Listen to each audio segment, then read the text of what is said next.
This lesson is all about focusing, autofocusing and manual focusing, and some of the new features and controls with each one. Now, I've been a fan of dual pixel CMOS autofocus ever since it first rolled out with a 70D a few years back.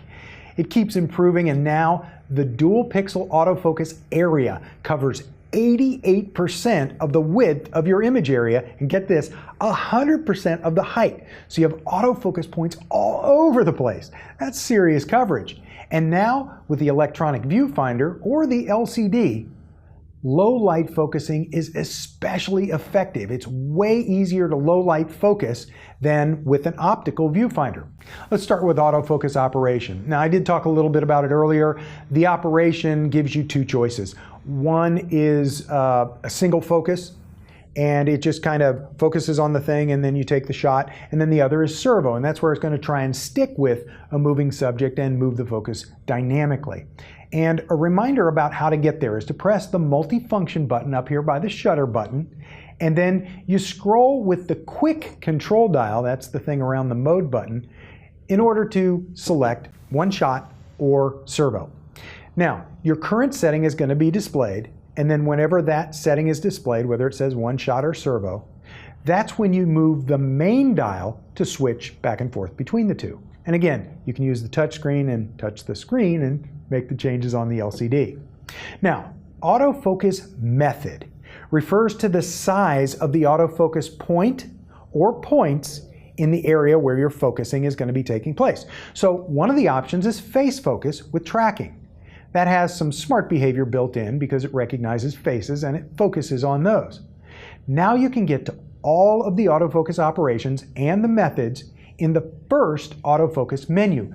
But if you just touch the Q on any live view screen that's on your camera, and that's live view screens, not the quick control screen, and then you touch at the top left, that's going to be a quick way to get to the autofocus method. So let's talk about some of the smart user tricks to use with autofocus. Let's say that you're using a single point or some small area of autofocus in that sort of method. You can just touch on the screen, and that's going to be the spot where your camera focuses. So it's touch focus. And like I mentioned earlier, if you turn on that little icon, you touch the icon on the LCD at the lower left, you can turn on touch shutter. What that's going to do is focus where you touch and snap a shot.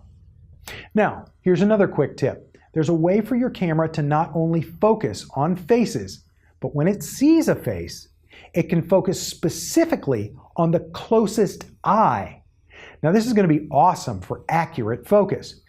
Now, that control is in the first autofocus menu, but if you already have access to the LCD and you touch the Q on the back, you can pick face focus from the autofocus methods, and then in the main part of the screen, you actually see an icon right there on the LCD that has an eye-shaped icon. If you touch that, it toggles on eye focus, and that works for stills when you have one shot, not servo selected. You have to have one shot selected.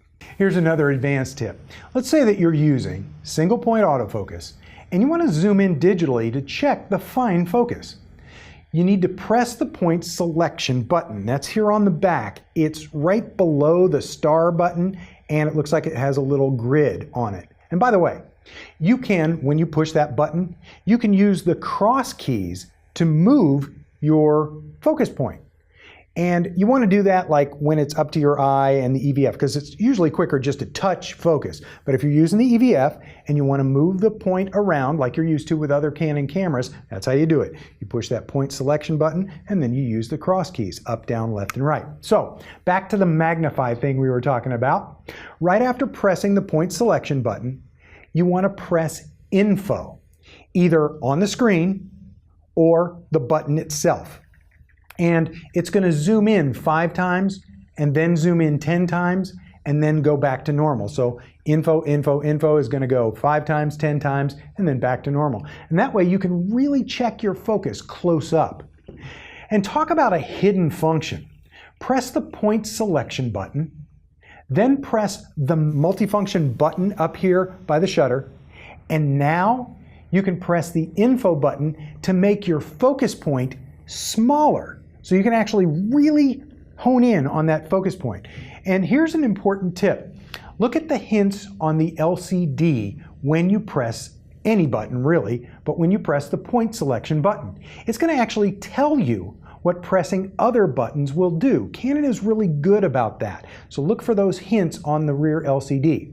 If you're shooting in a situation where you're quickly switching between portrait and landscapes, you can link the focus point. Now you do this by going to the autofocus menu number 5 and you choose the item called Orientation Linked Autofocus Point.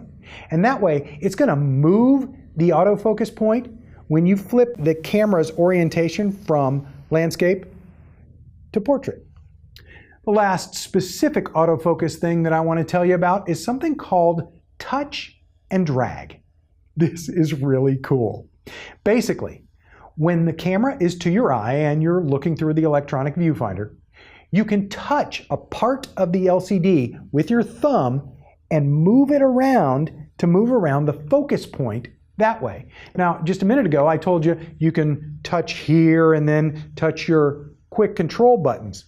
But you can slide your thumb around on the LCD even though it's turned off because your eye is looking through the electronic viewfinder. There are options like whether the positioning is going to be absolute or relative positioning, and which area of the touch screen is going to be available for you to use, which is sensitive and what's turned off. So whether you're right eye dominant or left eye dominant, depending on how you hold the camera, how far your thumb has to stretch. Some people like the live touch and drag area to be here at the top of the LCD. Some people want it to be at the bottom right of the LCD. Some people want it to be over here on the other side. So it's just going to be depending on how you like to set it up. And by no means is this everything about autofocus in the camera here, but you can fine-tune tracking settings in the autofocus menus. You can tell the camera how to behave for acceleration and deceleration, and a whole lot more. So depending on how you shoot, you are going to want to spend some time going through these options in the additional autofocus menus. Chapter 3 in the manual is all about autofocus settings and these options, but for now, you definitely have a solid start using the autofocus system. And keep in mind, in full auto mode, and that's going to be full auto still shooting with the little A+ indicator, the options are going to be a lot more limited in your menu options. The same is going to be true for movie when you're in that full auto mode versus any kind of additional movie modes. Now let's talk about manual focusing. The first thing to know is that when you flip the switch on the lens to manual focusing, there's a little magnifying glass that shows up on the LCD. And if you touch it once or twice, you can zoom in on the focus point. And when you're zoomed in, you can move around by just touching and dragging on the screen. There's a focus guide available. This is really cool, that you can turn it on in the second autofocus menu. And this is going to give you little triangles that kind of appear on screen, and they tell you when they're further apart that it's out of focus. And then when you line them up perfectly, it kind of gives you a little picture of an hourglass on your LCD screen or the EVF.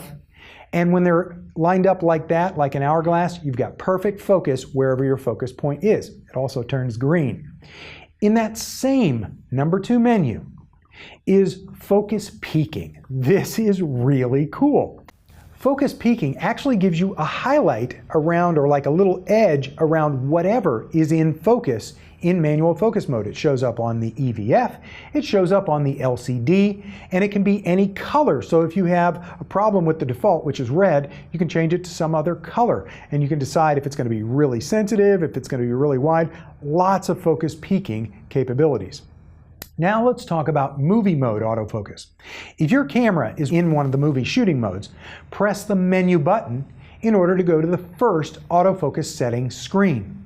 That's where you're going to see a movie servo autofocus option, and that is going to be enabled by default. That means during filming, the camera is going to try to keep your subject in focus, even as your subject moves.